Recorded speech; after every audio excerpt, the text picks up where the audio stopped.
Assalamualaikum. Hai, macam biasa kita jumpa petang ni untuk kita nak bual-bualkan satu topik lah, kan. So macam yang you all dah nampak, okay, macam yang dah lihat iklan, hari ni topik apa yang kita nak bincangkan, apa yang kita nak bualkan petang ni adalah hidapi penyakit tiada ubat, apa nak buat? Masih ada cara merawat. Kan biasanya kita akan hilang arah, kan, bila mana doktor diagnose kita, kata kita ada penyakit yang kronik, penyakit yang parah, kan, dan yang memang tak boleh nak diubati, kan. Jadi kita akan rasa macam down, rasa resah, gelisah, susah hati, semualah rasa macam dunia ni jatuh atas kita, kan.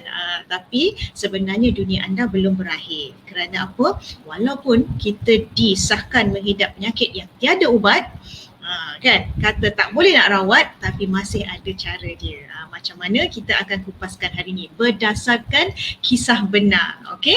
Tapi sebelum kita kongsikan kisah benar tu, kita nak belanja satu PT lah. Okey, so kita tengok PT dulu.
Dah habis dah.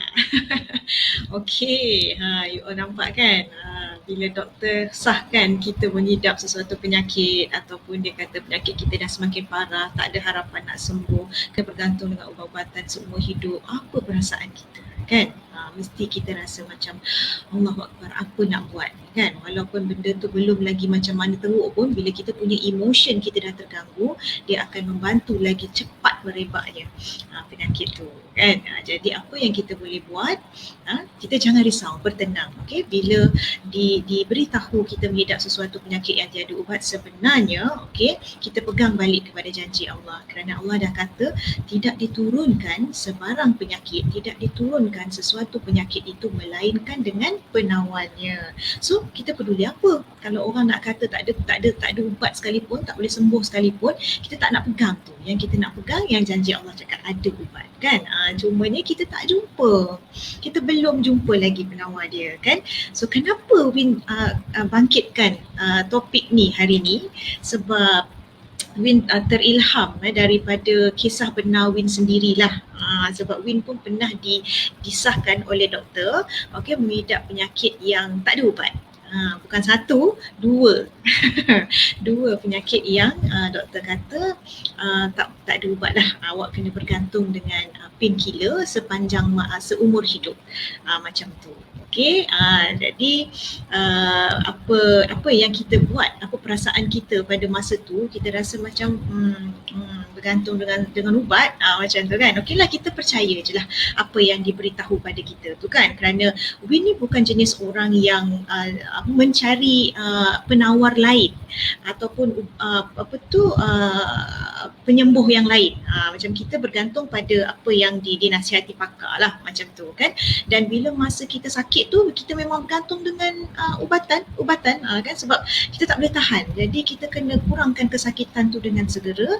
Jadi memang kita bergantung dengan ubat-ubatan. Okey, so tentu you all dah tertanya-tanya kan, apa benda penyakit Win yang tak ada ubat tu? So kita kongsi yang pertama dulu, okey. Yang pertama ni dah lama. Yang ini sangat common. Okay, mungkin ramai juga antara kita yang disahkan ada penyakit ini kan. Berlaku ketika umur Win 13 tahun. So dah lama dah, hampir 20 tahun yang lalu lah macam tu kan. Masa tu umur 13 tahun, kalau orang dulu masa tu baru nak ambil exam dah nak peperiksaan kan. Memang asyik berulang-alik ke hospital sahaja. Kerana sakit kepala yang teramat sangat. Bukan sikit-sikit dia punya sakit dia, dan kerap sakit. Jadi apa yang kita fikir bila kita kerap sakit tu kan? Jadi kita tentu fikir, ya Allah, apa ni, ada penyakit apa ni kan. Sebab Win ni masa kecil kerap jatuh di bahagian kepala lah. Sejarahnya macam-macam. Okay, kalau dicerita macam-macam. Pernah di sekolah kawan main kan, batu jatuh kena kat atas kepala, habis benjol sini kan. Lepas tu pergi jalan dekat pasar, masa tu payung yang orang buat peniaga tu jatuh, kena atas kepala kan. Masa kecil-kecil main lari atas tembok, jatuh dalam longkang kan. Orang nak raya gulung kapet kan, kita pijak kapet tu kedebang jatuh kan. Jadi mungkin itulah kesannya. Bila kita start nak meningkat remaja, dia dah mula sakit kepala kerap tau. Jadi parents kita ni risaulah kan. So bawa pergi jumpa hospital, check dan sebagainya, apa semua dah buatlah segala jenis test, kita dah buat semua, tapi doktor tak dapat apa-apa, tak nampak apa-apa. Tak nampak apa-apa kesan, ataupun tak boleh kata ada apa, darah beku ke apa ke, dia tak boleh nak pastikan. Tapi kita risau sebab apa, dia punya sakit tu kan sangat teruk tau. Win punya sakit kepala tu macam tak boleh panas, lapar sikit tak boleh, kalau minum teh dan kopi rasa sikit je satu sudu pun boleh nak pingsan, dan sangat kerap kena sakit kepala tu. Jadi bila dah check test dengan pihak hospital tu, berlaku lama jugalah, beberapa tahun kan, sebab nak kenal pasti apa penyakit tu kan. Tapi tak dapat disahkan apa-apa. Jadi doktor pun conclude, tutup kes. Doktor kata you migraine. So bermakna ramai kan orang yang migraine kan, orang rasa benda ni common kan. Tapi orang yang migraine sahaja tahu macam mana rasa sakit dia. Dia bukan macam rasa sakit kepala yang biasa kan. Dan tambahan pula lagi, migraine ni kronik tau. Muntah dia punya sakit, tak boleh salah sikit je akan di-attack, kadang-kadang sehari semalam macam tu tau. Sangat tersiksa dan derita lah. Okay, jadi bila doktor kata migraine tak ada ubat, okay, you kena bergantung dengan painkiller, dia cakap kan. Jadi apa berlaku, kadang-kadang you bernasib baik, bila meningkat usia, okay, migraine you akan hilang. Dia cakap macam gitu kan. Jadi kita pun okey lah, bila sakit tak tahan, memang ambil ubatnya, memang ambil painkiller punya kan. Memang tak tahu berapa banyak painkiller dah ambil lah sepanjang umur 13 tahun sehinggalah berdekatan dengan umur 30-an masa tu. Bayangkan berapa puluh tahun dah telan painkiller tu. Kan. Tapi masa tu kita tak fikir apa-apa. Kita tahu kita nak sembuhkan rasa sakit tu, nak kurangkan rasa sakit tu kan. Dan Betul pula kata doktor, bila dah masuk dekat-dekat makin usia meningkat dan lebih umur 30-an kan, lebih 30-an macam tu, dia dah berkurang dah migraine tu. Sebab doktor cakap tadi kan, kalau you bernasib baik, bila you meningkat usia akan kurang sakit migraine you tu, dia cakap kan. And then betul, bila kita dah meningkat usia tu, penyakit tu kurang, semakin berkurang, kita pun lega lah kan. Tapi rupa-rupanya dia pass baton pula dengan sakit lain. Kita dah tak payah nak makan painkiller sakit kepala migraine kan, rupanya dia pass baton pula dengan sakit lain, iaitu endometriosis kan. Jadi sebenarnya endometriosis ni pun ada sesuatu yang common, cuma kita tak dapat trace, kita tak dapat kesan kecuali bila kita umur dah semakin meningkat. So memang betul lah kan, tadi migraine hilang bila umur meningkat, endometriosis menyerang dia jadi bila umur dah meningkat. Memang betul lah pass baton kan. Jadi apa jadi, memang dia punya kesakitan tu, endometriosis ni dia punya kesakitan dia luar biasa. Dia bukan macam sakit senggugut biasa, no. Macam gitu kan. Dia sakit yang teramat sangat, tak tahu nak digambarkan lah, memang sakit. Bila dia sakit tu habis rasa lemah longlai, tangan kaki kebas, pitam macam nak pitam semua, dan memang tak boleh buat apa-apa, berguling tak kena, apa semua tak kena, memang terlalu sakit. Boleh dikatakan hampir setiap bulan kena masuk ward, just kerana nak hilangkan kesakitan tu. Just imagine, cuba bayangkan bila doktor kata pun checking macam-macam buatlah checking kan. So dia kata it's endometriosis lah, dia cakap kan. So bila doktor sahkan macam tu, kita tanya apa rawatan. Again, doktor cakap endometriosis ada ubat, you kena makan painkiller sekali lagi. Kan. Jadi kita pun bergantung dengan painkiller, agak lama juga bergantung sebab tak boleh tahan. Daripada fasa kita makan painkiller untuk endo yang pertama dah tak load, yang tahap pertama punya ubat dah tak load, kita kena tinggikan dos tahap kedua pun dah tak load, kita dah kena tinggikan tahap ketiga punya dos yang paling tinggi, sampai doktor warning, dia kata you jangan lebih makan yang ini dos tinggi, dia cakap makan 1 kali 1 hari je, walau you rasa tak elok pun jangan makan lebih daripada jangan makan lebih daripada 1 biji. 1 biji 1 kali 1 hari. Dia cakap macam tu kan, dia dah warning siap-siap. Tapi kita tak ambil berat apa yang doktor warning tu kan. Kita rasa macam janji sembuh lah, tapi memang tak makan lebih daripada dos kan. Bila makan dos yang ketiga paling tinggi pun, ada ketika sampai satu waktu dia dah tak hilang dah. Makan pun tak hilang. Makan painkiller yang paling kuat pun dah tak boleh, tak sembuh. Sakit yang teramat kan, terpaksa masuk ward, drip ubat sajalah, sebab dia bukan ada ubat macam mana pun kan. Jadi bila dah tak tahan sakit, doktor kata the only way you kena operate, dia cakap kan, kena operation. Alahai, yang Win ni kalau buat belah-belah ni memang takut lah. Yang namanya belah-membelah ni memang takut. Surrender, memang tak nak. So apa yang Win buat, Win cakap dengan doktor, Win kata bagi saya masa, saya nak bincang dulu kan, saya nak nanti saya bagi keputusan. Win cakap macam tu kan. Lepas tu doktor kata okay, boleh, you boleh ambil second opinion. Bermakna dia kata apa? Maknanya you boleh dapatkan rawatan alternatif yang lain. Nampak tak? Bermakna doktor sendiri dah beri laluan kan. Kalau you nak bergantung dengan painkiller, kalau painkiller dah tak boleh, you kena operate. Kalau sebelum operate, you boleh dapatkan nasihat seterusnya lah. Dia cakap macam gitu. Boleh ikhtiar, dia cakap macam tu tau. Jadi apa jadi dalam tempoh Win minta tanggung nak operate tu, Win buatlah alternatif, macam-macam alternatif lah kan. Pantang kata ada percubaan untuk merawat itu, merawat ini, kita cubalah sebab takut punya pasal nak operate kan.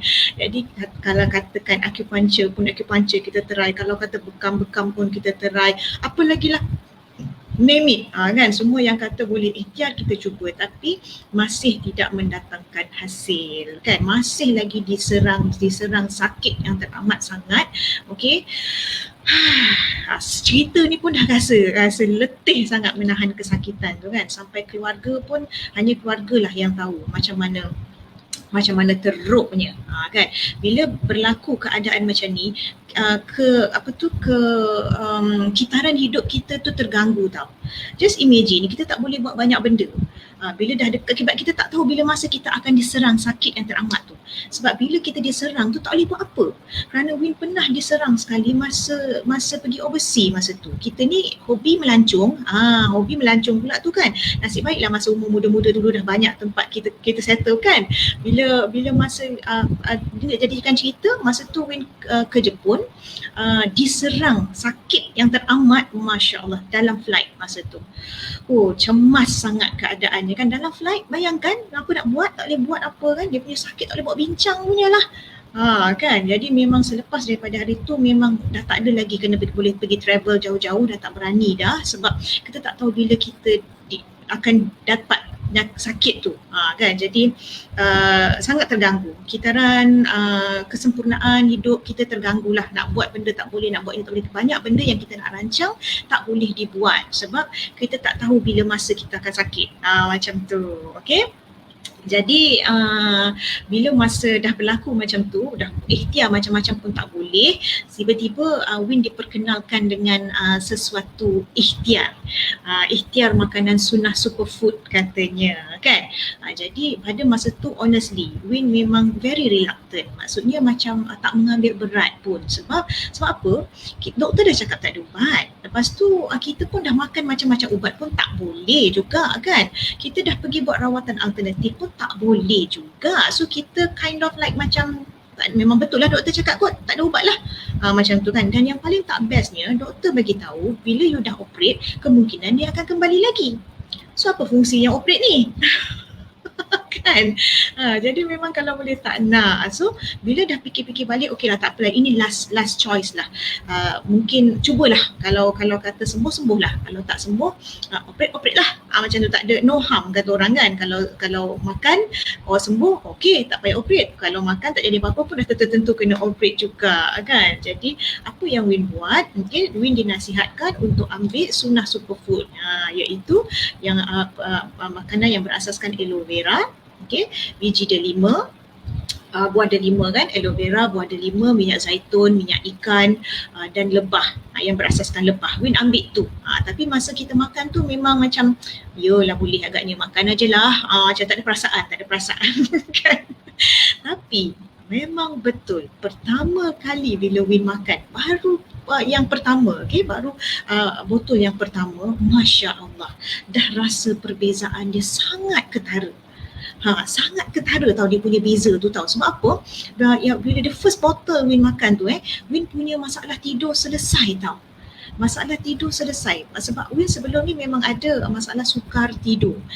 Setiap malam, kadang-kadang sampai pukul 3-4 pagi dia sampai subuh tak boleh tidur. Mesti kena baca doa, susah tidur, baru terlelap. Selagi tak baca dia takkan tertidur. Memang masalah tidur tau. Tapi kita tak ambil berat tu tau. Rupa-rupanya segala permasalahan kita berkait rapat dengan tidur. Kerana apa? Waktu tidur adalah waktu pemulihan sel tubuh badan kita. Bila tidur kita tak berkualiti, sebab itu kita punya penyakit, sakit kita tak boleh baik dan bertambah teruk. Tapi ramai kita tak perasan kan. Kita tak perasan bahawa Allah dah beri kita satu waktu yang sangat cantik untuk dia perbaiki tubuh badan kita balik, iaitu waktu tidur. Waktu tidur pun dapat kebaikan kan. Masya Allah, murahnya hati Allah kan. Jadi bila Win makan the first bottle, Win terus boleh tidur tau. Masalah tidur Win hilang. Win rasa macam pelik, Win ajaib ni, tak payah baca doa susah tidur dah. Letak kepala dia terus tertidur macam tu. Alhamdulillah kan. And then comes the first cycle, the first month selepas makan tu kan. Masya Allah, dia punya rasa berbeza. Dia punya sakit dah sangat berkurangan tau. Jadi Win dah rasa macam rasa berbeza ni kan. Jadi bila kita rasa ada perubahan, kita teruskan kepada cycle yang kedua. Bila Win masuk cycle kedua tu kan, dia rasa macam sakit tau, sakit yang lebih. Jadi kita pelik tau, kenapa rasa sakit yang lebih ni kan. Bila kita check balik, kita tanya dengan pakar kata begitulah cara perawatan dia, kerana dia telah tengah membetulkan apa yang tak betul tu. Dia tengah, mana yang masalah you, dia pergi pada punca masalah dan dia akan betulkan. So you akan rasa sakit yang lebih. Kalau tak tahan, makanlah painkiller. Win dinasihatkan macam tu. So bila yang pertama kita dah nampak perubahan kan, maka kita ada belief, kita trust sikit dah ni kan. So Win teruskan pada cycle yang kedua. Bila cycle kan yang ketiga, Masya Allah, keajaiban sangat berlaku. Kan tak rasa apa-apa, macam tak percaya tau bahawasanya ada hari dalam satu bulan yang tak sakit. Masya Allah kan. Jadi Win rasa sangat pelik, Win rasa macam sangat berbeza, sangat berubah kan. Dengan kita punya migraine tu dah tak ada lagi langsung, dah kita rasa macam lebih sihat, dan kita punya sakit tu dah tak sakit kan.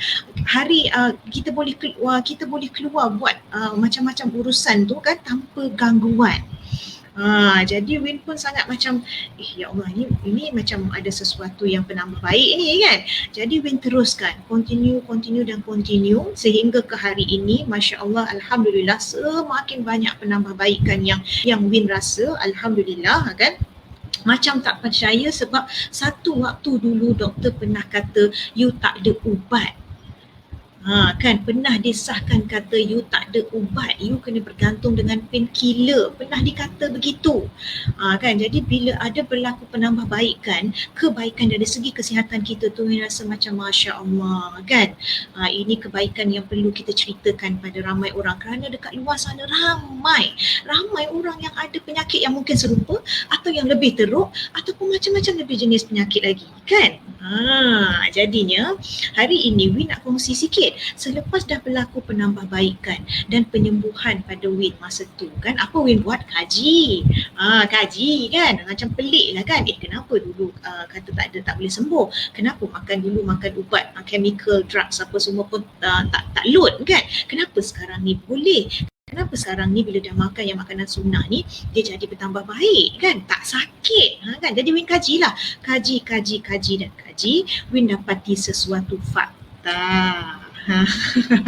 Kan. Jadi bila kita faham, maka kita lebih mudah nak rawat diri kita. Bila kita faham asal usul sesuatu benda tu, jadi lebih mudah untuk kita merawat dan lebih mudah untuk nak kita sembuhkan. Kan kadang-kadang kita tak faham tubuh badan kita ni. Okay, so Win nak share sikit apa yang Win kaji. Okay, sebenarnya tubuh badan kita ni, penyakit dalam badan kita ni 80% disebabkan oleh usus yang kotor. 80% tau daripada usus yang kotor. Sebab apa?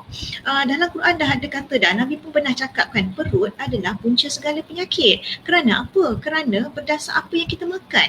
Kita makan masuk perut kan. Kita makan banyak benda-benda yang tak sihat, banyak benda-benda yang tak mengikut sunnah. Sebab itulah masuk dalam perut, dan perutlah punca sarang segala penyakit. Kan Nabi pernah cakap kan, lihat perut kita tu, jaga perut kita tu. Kan, jadi macam mana kita nak jaga perut tu?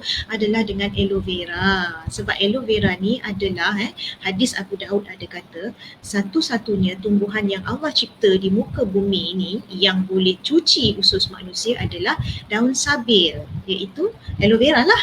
Dalam bahasa Arabnya daun sabir lah, tapi dalam bahasa kita aloe vera atau lidah buaya, kata makcik-makcik kat kampung kan. And then Nabi pun ada kata daun sabir ini ataupun aloe vera ni boleh menyembuhkan segala penyakit. Bila Win dapati statement macam tu kan, jadi kita pun barulah faham. Yelah, sebelum ni kita tak faham kan, kita baca Quran tapi kita mungkin tak faham maksud kan, jadi kita tak mengkaji dan kita pun tidak pergi kepada, apa kata orang tu, tidak pergi kepada hadis-hadis dan sunnah-sunnah ni, kita tidak mengkaji. Jadi kita tak tahu kan, rupanya Nabi cakap daun aloe vera ini boleh menyembuhkan segala penyakit. Tapi hati-hati, bukan sebarang aloe vera. Tak semua aloe vera boleh masuk ke dalam perut. Aloe vera yang kita tanam kat tepi rumah tu, jangan ada racun. Dia tak boleh. Dia ada aloe vera yang mendapat kelulusan sahaja yang boleh masuk. Ada yang dah mati dah makan aloe vera yang kat rumah kita tanam tu kan, sebab dia tidak menyembuhkan, dia ada racun. Okey, jadi dapatkanlah nasihat. Yang pakar dapatkan pandangan daripada yang betul lah, yang tepat. Okay, so bila Win kaji tadi, dia kata 80% tu besar tu kan, punca penyakit adalah daripada usus yang kotor. Bayangkan kita dah hidup berapa tahun? 20 tahun, 30 tahun, 40 tahun, 50 tahun, ada 70 tahun, 80 tahun. Pernah tak cuci usus kita? Tak pernah cuci kan. Kalau kereta tak diservis, macam mana jadinya? Breakdown, overhaul habis kan. Tapi memandangkan kita ni adalah jentera yang dicipta oleh Allah, maka tak rosak walaupun 70 tahun tak cuci. Bayangkan kan. tak pernah cuci. Jadi bila kita minum aloe vera, kita minum dengan konsisten, okey, usus kita bersih, sel-sel kita cantik, maka 80% penyakit kita dah terkawal. Okay. Dan lagi 20% datangnya daripada mana? Lagi 20% penyakit berpunca daripada salur darah yang tersumbat. Semua benda hidup ada salur darah, okay? Especially manusia lah kan. Salur darah kita ni sangat banyak. Dan kalau kita tarik keluar salur darah kita ni sebenarnya boleh mengelilingi dunia 2 kali. Masya Allah. Kan 2 kali boleh mengelilingi, tapi kita tak jaga semua salur darah kita. Allah yang jaga. Okey, yang kita jaga, yang kita jaga hanyalah yang kita nampak, salur darah yang kita nampak sahaja kan. Dan untuk kita jaga tu Allah sudah bagi apa? Dia bagi dua sumber untuk jaga salur darah kita. Yang kita jaga sendirilah. Dia bagi satu di darat, satu di laut, sumber untuk menjaga salur darah kita, iaitu apa? Yang di darat adalah minyak zaitun, yang di laut adalah minyak ikan. Itu yang Allah dah cipta. Okay? Bukan yang kita cipta sendiri kat dalam makmal kan. Ini yang Allah dah cipta untuk kita jaga salur darah kita. Jadi 20% adalah berpunca daripada salur darah yang tersumbat. Pun kita tak pernah cuci salur darah kita ni. Longkang kat rumah kita tu pun kalau kita tak cuci longkang kat rumah kita tu sumbat. Betul tak? Kan? Macam tu jugalah kita manusia ni kan. Cumanya jadi bila kita jaga 80%, 20%, alhamdulillah insya-Allah 100% kita sihat. Jadi itu yang kita tengok dekat VT tadi kan, 1001 penyakit ada kan. Tapi kita tak tahu, kita tak kaji mana datangnya punca-punca penyakit tu. Sebenarnya daripada 80% tadi dan 20% tadi. Jadi kalau kita nak merawat, kita nak sembuhkan, apa yang kita kena buat? Jagalah 80% tadi dan 20% tadi. Itu yang you all tengok tadi kan dalam VT tu kan. Jaga 80%. Apa dia nak jaga 80% kita tu, usus tu? Aloe vera. Apa dia 20% yang kita nak jaga salur darah kita tu? Minyak ikan, minyak zaitun. Okey, sebab kadang-kadang ada kat tempat minyak ikan saja ataupun seseparuhnya minyak zaitun saja.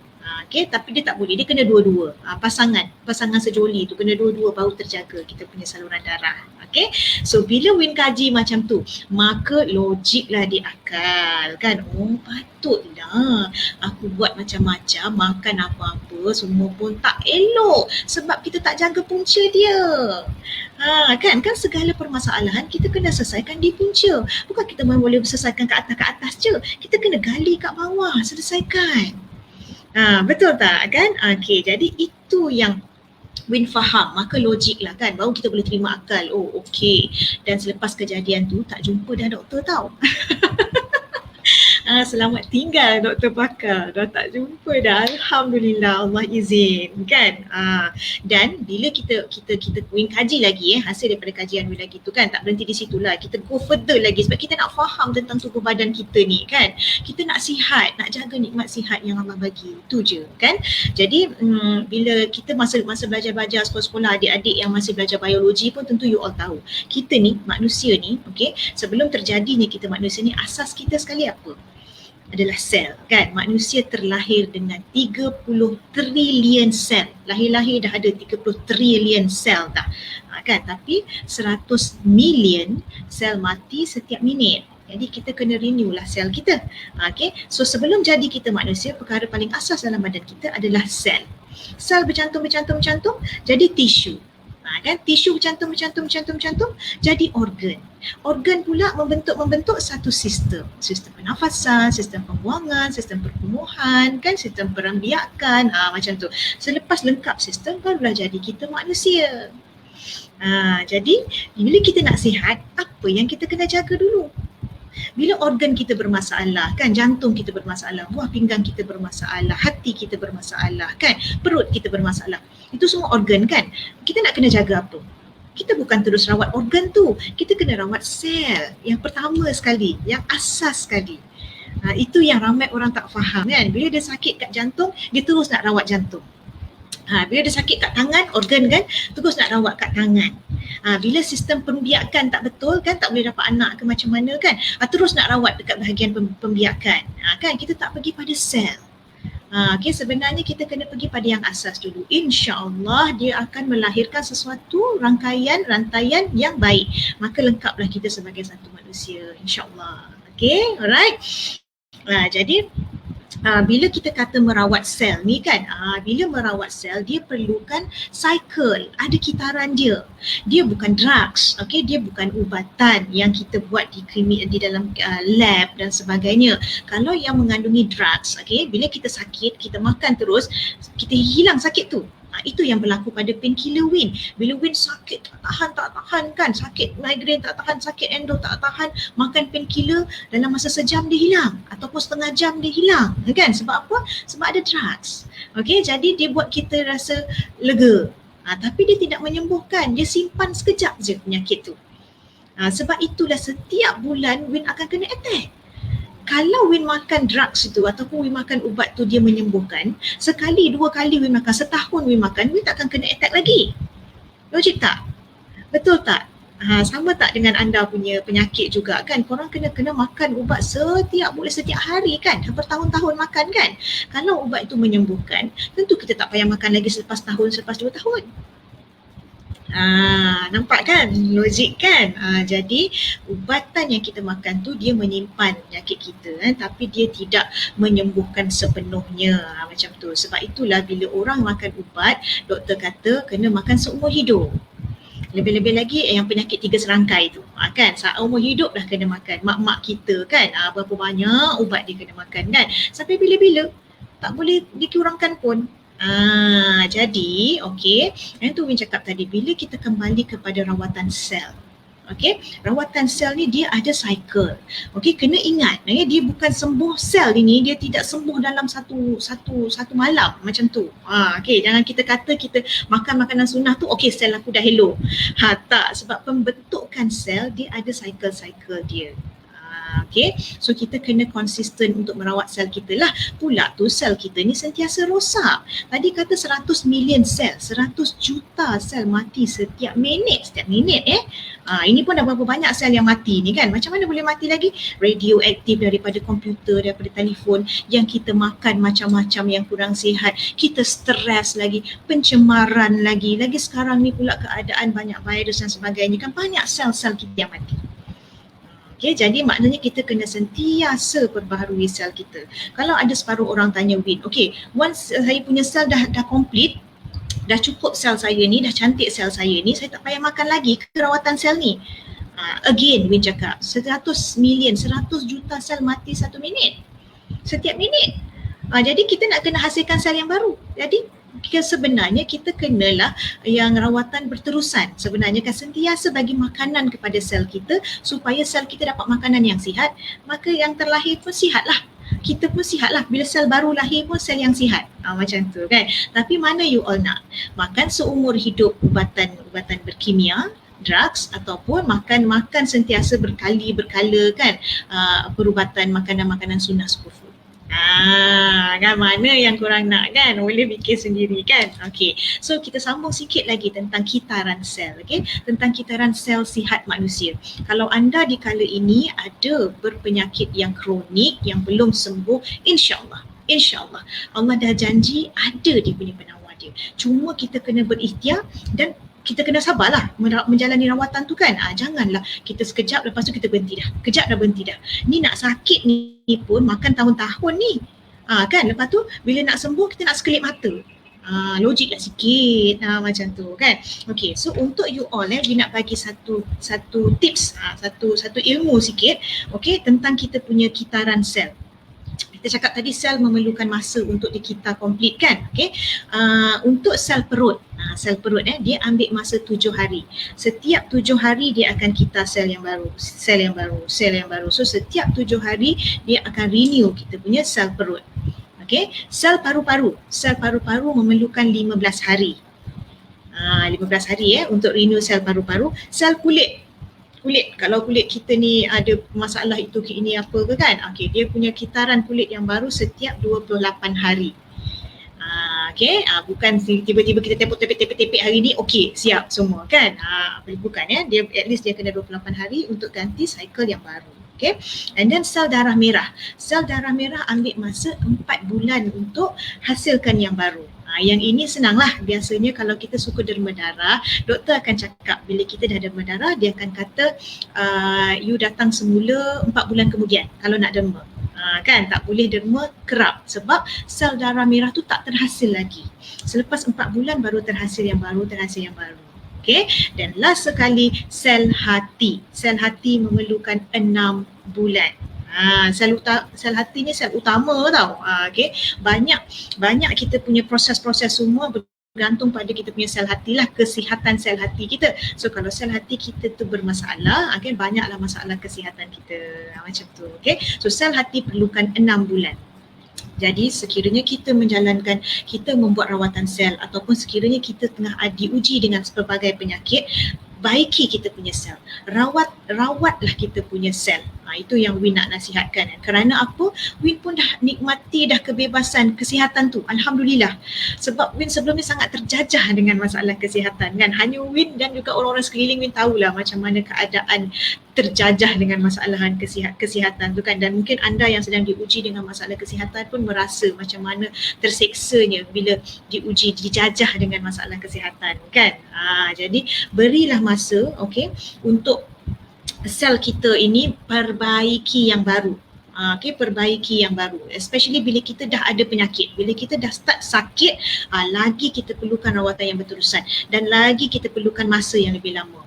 Sebab anda tahu kan, dalam kita ni bila lahir-lahir saja dalam badan kita dah ada sel kanser. Dah ada, daripada 330 trilion sel yang kita lahir tadi tu, dah ada sel kanser. Cuma sel itu tidur, dia tak aktif. Macam mana dia boleh jadi hidup dan bangun? Sebab kita punya cara hidup lah, pemakanan kita, tahap kehidupan kita, gaya hidup kita, maka boleh menyebabkan sel itu aktif. Jadi macam mana kita nak buat dia sentiasa tidur tak aktif, kita kena sentiasa rawat sel kita. Okay, sebab dalam zaman sekarang ni kita tak boleh elak kemunculan penyakit-penyakit yang pelik-pelik entah daripada mana tu. Kan, dan 98% sel badan kita ni akan diperbaharui dalam masa setahun. Jadi jika anda melakukan rawatan sel ataupun ingin memulihkan penyakit-penyakit kronik yang anda tengah hidap sekarang, okay, beri masa sekurang-kurangnya 1 tahun untuk tubuh badan anda menghasilkan pembaharuan sel yang sempurna. Okay, jangan terburu-buru sangat, beri masa. Kalau kita tak rawat sel kita pun dah sah-sah kita kena makan ubat seumur hidup. Silap-silap kita kena operate, betul tak kan? Jadi beri masa pada diri anda, okay, dalam masa setahun perbaiki kita punya sel, tukar gaya hidup kita, insya-Allah mesti ada ubatnya. Sebab kalau tak, Allah takkan janji dalam Al-Quran. Kan, ini bukan Win yang cakap, bukan Win kata garanti boleh baik, no. Kan, memang dah dijanjikan setiap penyakit yang diturunkan itu ada penawarnya. Cuma kita tak jumpa kan. Jadi Win sarankan, Alhamdulillah, okay, Win bercakap bagi pihak diri sendiri dan melalui pengalaman diri sendiri, Alhamdulillah, okay, satu penyakit yang doktor kata tak ada ubat dulu, Alhamdulillah dah semakin baik dan sekarang ni Win tak perlu pun nak jumpa doktor lagi. Jadi Win rasa terpanggil untuk kongsikan cara ini, okay, untuk kongsikan tips ini, untuk kongsikan pengetahuan ini, semoga boleh membantu anda yang sedang diuji dengan masalah kesihatan dekat luar. Okay, tak kira apa saja pun penyakit anda, ikhtiarlah. Kalau anda nak dapatkan nasihat yang lebih lanjut ataupun nak tanya Win apa lagi yang lebih jelas tentang proses perawatan sel dan sebagainya ni, boleh WhatsApp nombor telefon Win ada kat situ, okay, dan boleh juga join Win punya Facebook dan sebagainya, sebab Win pun ada kongsikan, okay, tips-tips testimoni diri Win sendiri menggunakan perawatan sel ni. Produk-produk yang berasaskan sunnah ni Win ada kongsikan setiap hari, satu hari satu kisah benar Win kongsikan, ada dalam Facebook Win. Untuk yang nak catch up apa kisah benar yang Win kongsikan tu, you all boleh je visit Win punya Facebook, Win Rizwin. Okay, so ini saja yang Win nak sharekan. Okay, Win harap dapat memberi harapan dan sinar pada anda yang tengah menghadapi masalah kesihatan. Okey, sesungguhnya jangan berputus asa, jaga emosi kita kerana emosi kita mempengaruhi kesihatan tubuh badan kita. Okey, so kita jumpa lagi besok dalam live yang seterusnya. Okey, bye. Assalamualaikum.